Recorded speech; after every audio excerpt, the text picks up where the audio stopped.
Hello, everybody. Today I'm talking about 2020 and the difficult and challenging transits of 2020. Three of the most difficult ones, and what to do about them and how to deal with them.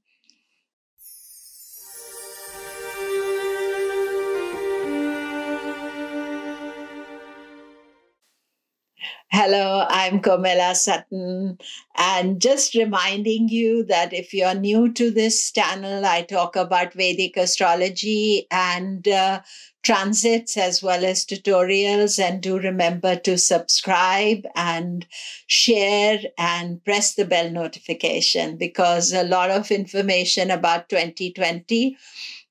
So this particular video is part of three different videos that I will do. I will do about the three major challenges of 2020, which is this video. Then I'm following it by three positive aspects of 2020. And finally, how does 2020 affect you and the various dramas of 2020? And one of the things I do is this is an overview of it. And then each time the transit is happening, I will focus directly on it and give more information and a more expanded version of the transit. So every year I have been watching the planet since 1995, seriously. Before that also, but every year I find that there are some times that there is weakness of time. And understanding the weakness of time helps us to deal with the situation and avoid major crisis. It's not that you may have or may not have, that's a separate issue. But no year is blanket perfect or blanket negative. So when we are looking at the challenges, we must take them as the weakness of time, where if we are restrained and cautious and careful, we can avoid a lot of damage that can be done. Secondly, we need to be aware of these positions and why the sages told us that during these difficult transits, we should not plan any auspicious activity, make any big choices, because why do we understand what is happening to the planet so that we can do something about it?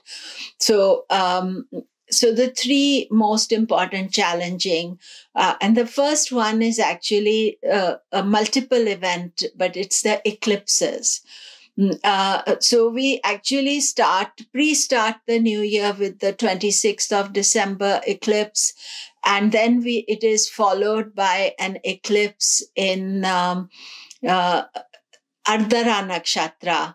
And this is going to be on 21st of June, and then there is another eclipse, Scorpio, end of Scorpio at Gandanta point on 14th of December. So the eclipses are telling me overall that this is a lot of change, because eclipses are omens before and after, that there is going to be a lot of change. Rahu Ketu change signs from Sagittarius to Scorpio. So the first eclipse of 21st of June, solar eclipse, is Gemini, and this is created by Rahu. And it will be in Ardhara Nakshatra, and it is 21st of June, which is the solstice day, summer solstice day, the longest day of the year. This is visible actually in India. It is visible, starts with Central Africa, Congo, and it comes towards North India and South Pakistan. So this eclipse has some difficulty connected to the Kashmir issue that we have to be careful about around this time. The thing with the eclipses is we don't have ability to control it, but there can be some unexpected energy with that issue around that time. So on 21st of June. And then it ends in China. So, politically, you can see that number of the big players in politics, India, China, they are all going to be affected by this eclipse. And Ardhara is quite a forceful nakshatra, and it can be self-destructive. So on a personal level, we have to be careful about not being self-destructive and taking care around the eclipses. As I said, I'll make a separate video about the eclipses of 2020 as well. Then the second eclipse is in Jyeshta Nakshatra, and it is going to be on 14th of December. By then, Rahu Ketu have moved from, Ketu will be in Scorpio and Rahu will be in Taurus. This is exalted position of Rahu Ketu and the first eclipse in that axis. And so therefore, if you are Taurus or Scorpio, you are now expecting some changes in your life. You know, the eclipses happen regularly. So therefore, every few years, about 7-8 years, we are going through some change or transformation. The thing to see is whether you have planets at the exact degree. So 14th of December, right before Sankranti, it is in a Gandanta position. So it's quite a complex eclipse. This eclipse is visible in South America and South Africa. So those are the areas that politically, that turmoil or, some kind of weather activity or earthquakes, those happen around eclipses. So the eclipse is the first thing to watch out as a challenging transit, and how we deal with it is important. The second thing is event is taking place in May. Now, May is very interesting because 3 planets go retrograde one after the other. So on 10th, Saturn goes retrograde in Capricorn, followed by 14th and 15th Jupiter and Venus. So 3 planets going retrograde simultaneously. It's quite rare. That means that suddenly there is some shift of energy around that time. So that is an event to watch. Jupiter and Saturn will be in Capricorn. So Saturn is in his dignity, but the retrograde means that the situation shifts. Jupiter is debilitated in Capricorn. So we need to watch that. And Venus is, of course, in Taurus. So is in dignity. So 2 planets are in dignity, but because there's a kind of a huge shift of energy around that time. And I was thinking that on a personal level, you may feel that you're doing something and you suddenly change your mind. But on a global level, it can bring some change politically, or bring some change in the environment. So US elections are on, and therefore there is possibility that there'll be some surprise around that time with these eclipses and retrogrades, especially 3 retrogrades together. So watch out for those days. Again, these are not danger times. These are just unexpected change of energy. So you're driving fast and suddenly you reverse. So that is a good analogy to look at it.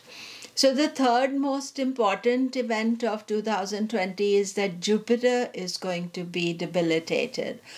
And in 2020 and then further in 2021. But what is going to happen first is that Jupiter rushes through Sagittarius, and around 29th of March, it will go into Capricorn, and then it will be debilitated. Saturn is there. It doesn't have an exact conjunction with Saturn, and it is going to be immediately have a Saturn-Mars conjunction, all 3 together on 1st of April.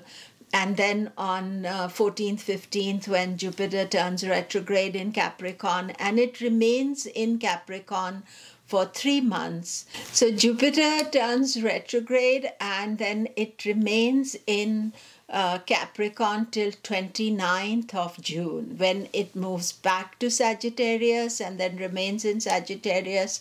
And then on 19th of November, Jupiter will go back into Capricorn. And as the year ends, there's a big Jupiter-Saturn conjunction.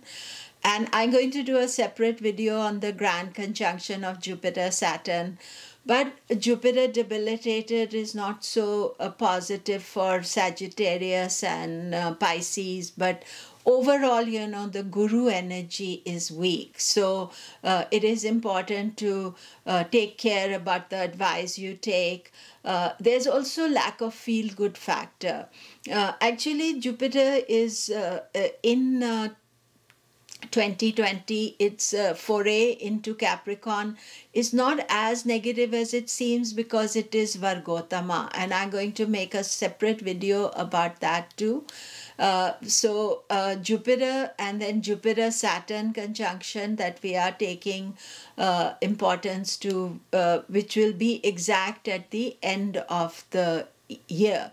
So when Jupiter-Saturn come together, in Capricorn, last time they were together in 1960-61 and now 2020 and 2021. So it's a big event, and of course there's a change of direction. So I feel that overall the challenges of 2020 are that we are living in a shifting environment and we are now creating a new world for ourselves, a new way of thinking, new generation of people are growing up.